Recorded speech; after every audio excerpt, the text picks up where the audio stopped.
দুনিয়ার মানুষকে খুশি করাটা বহুতই টাফ ব্যাপার।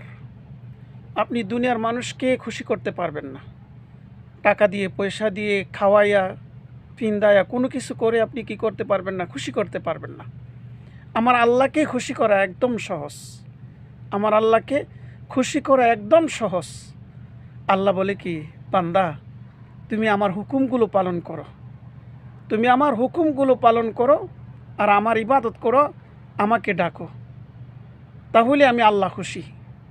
আল্লাহকে যখন বান্দা একবার ডাক দেয় আল্লাহ, তখন আল্লাহ পাক রব্বুল আলামিন বান্দার একবারের ডাকের সাথে আল্লাহ ৭০ বার জবাব দেয় সুবহানাল্লাহ, সুবহানাল্লাহ। তাহলে আল্লাহকে খুশি করা সবচেয়ে সহজ। আল্লাহকে যদি যে খুশি করে দুনিয়ার মধ্যে তার জীবনযাপন করতেছে, সে কামিয়াব।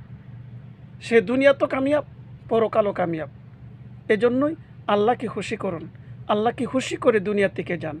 যদি যাইতে পারেন তাহলে আপনার সব জায়গার মধ্যে আপনি সফল হবেন। সব জায়গার মধ্যে আপনার সহজ হবে। সব জায়গা থেকে আপনি সফলতা অর্জন করে আপনি পরকালে জান্নাতে যাইতে পারবেন।